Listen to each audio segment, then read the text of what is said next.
Espiritu Santo. Amen. Ang araw pong ito ay binibigay po natin ang isang taong pagkawala ng ating kapatid na si Joelyn po. Sa ngayong araw pong ito ay isang taon na po siya. Gabayan niyo po, Panginoon, ang kanyang kaluluwa ay sana po inyong kapiling sa inyong kalangitan, kasama po ang pamilya niya po.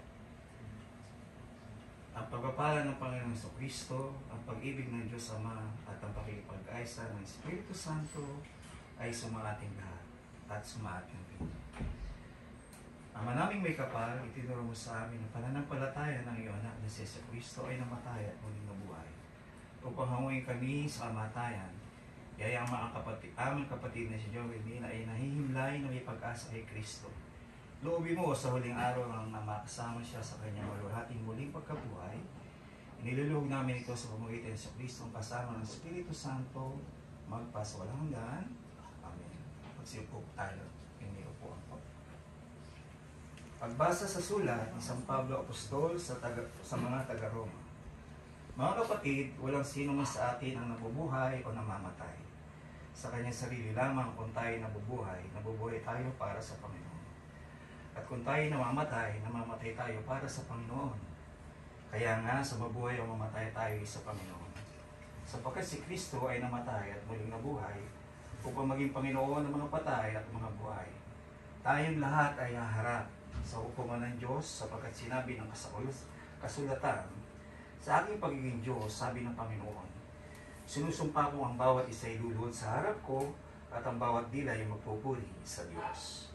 Kaya lahat tayo ay magbibigay sulit sa Diyos.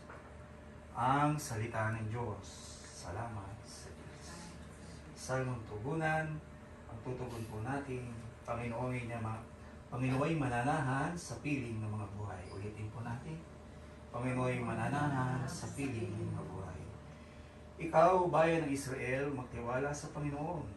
Siya ay yung sanggalang laging handa na tumulong. Sa Panginoon ay magtiwala, kayong naitakot sa Kanya. Bukad siya ang tutulong sa iyo at iyo'y mag-aadya. Tugon, Panginoon ay mananahan sa piling ng mga buhay. Ang Diyos ay mapagpala, hindi tayo lilimutin.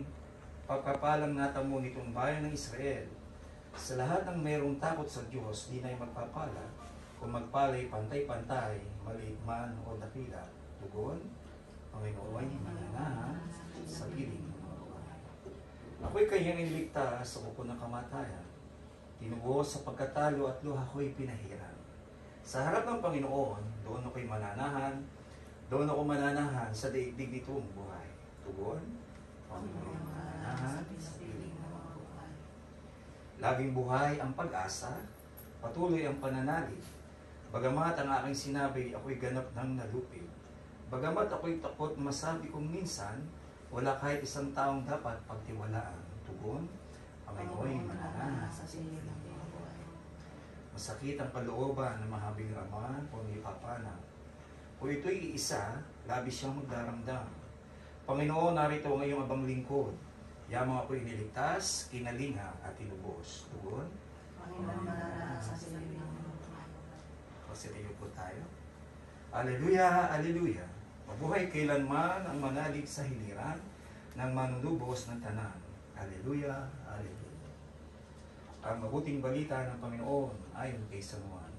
Papuri sa iyo, Panginoon. Noong panahon iyon, sinabi ni Jesus sa mga tao, lalapit sa akin ang lahat na binigay sa akin ng Ama at hindi ko itataboy ang sinumang lumapit sa akin. Sapagkat ako'y bumaba mula sa langit, hindi upang gawin ang kalooban ko, kundi ang kaloob ng nagsubok sa akin.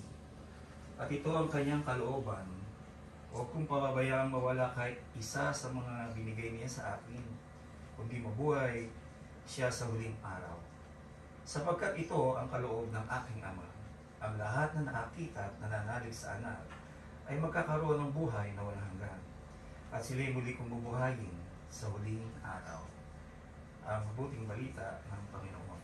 Pinupuri ka namin, Panginoong Jesucristo.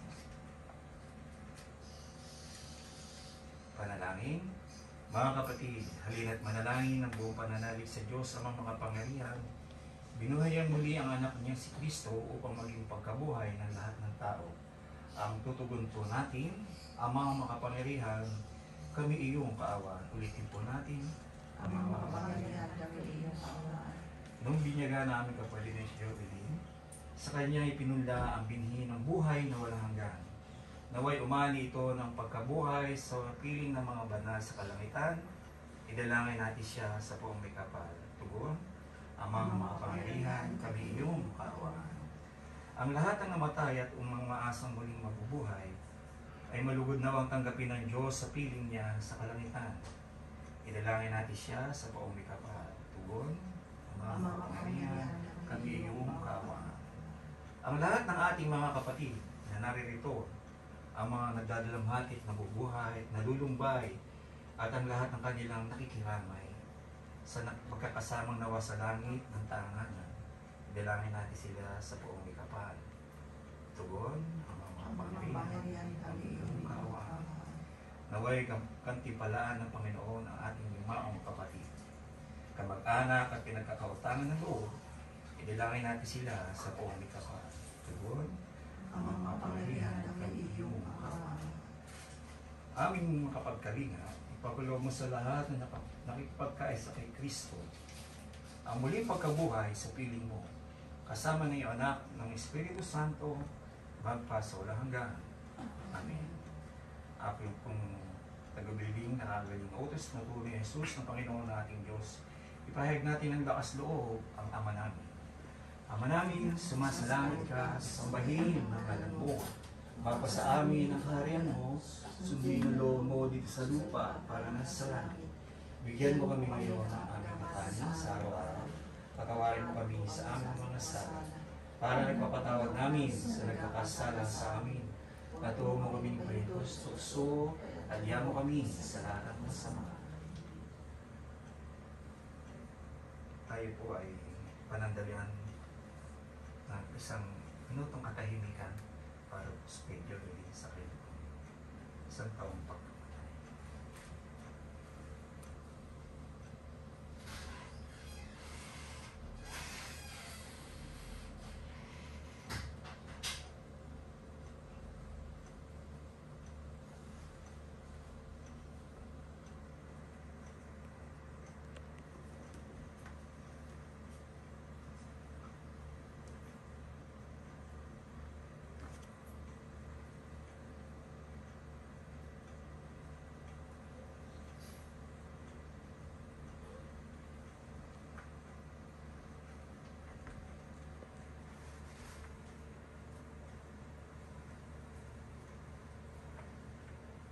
Mga anghel, mga banal sa kalangitan, halina at samahan. Ang diliw namin pumanaw sa piling ng poong mahal. Si Kristo ang mag-aakay sa kandungan ni Abraham, upang doon ay minulay. Ang diliw namin pumanaw sa piling ng poong mahal. Sa ilaw na walang hanggan, sa kapayapaan kailanman, pagkaniting ng may kapal, ang diliw namin pumanaw sa piling ng poong mahal. Ama namin mapagmahal na bilhin namin sa iyo si Jovelyn sa pagparo sa buhay na ito. Huwag mo siyang pababayaan at pamalagay mo siyang buhay sa iyong piling. Alang-alang sa iyong awa at pag-ibig, patawarin mo na sana kanyang pagkakulang at nagawang pagkakasalada ng kanyang kahinaan. Manatili nawa siyang maligaya sa iyong piling, kasama na iyong Ama, ang Anak at ang Espiritu Santo, magpa sa walang hanggan. Amen. Paalam sa iyo, kapatid na pumanaw, mapasapiling kanawa ng poong pinapal. Ang pagpapala ng Diyos ay ibaunin mo sa ngalan ng Ama, ng Anak, at ng Espiritu Santo. Amen. Sa paraiso, makikita muli tayo, samahan ka ng mga santo. Kahit na may nauuna, tayo rin ay magsasama-sama upang lagi tayong lumigaya sa piling ng Diyos Ama. Amen.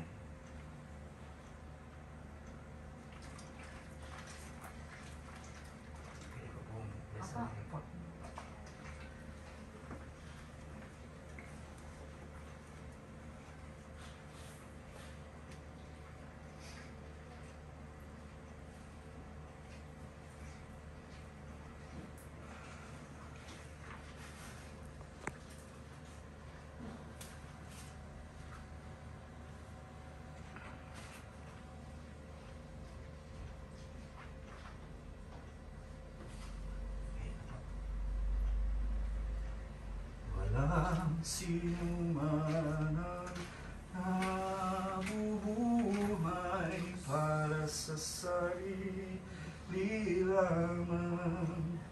Walang sino man ang namamatay para sa sarili lamang. Tayong lahat ay may pananagutan sa isa't isa. Tayong lahat ay tinipo ng Diyos na kapiling niya.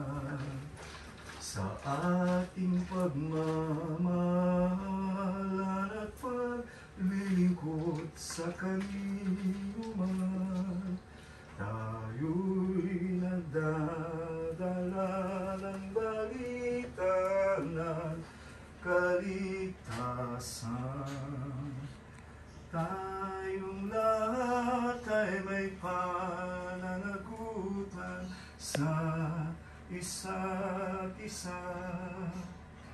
Tayong lahat ay tinipo ng Diyos na kapiling niya.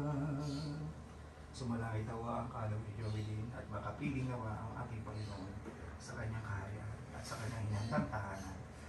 At sana'y Panginoon din ay bigyan niyo po ng pagpapala ang mga naiwang pamilya na lubos nila matanggap sa kanilang kalooban ang pagpanaw ng kanilang anak si Joelyn.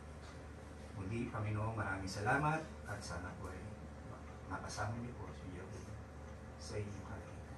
Sumayin niyo ang Panginoon at sumayin niyo pagkakatayin ng Panginoon sa ngalan ng Ama, ng Anak at ng Espiritu Santo.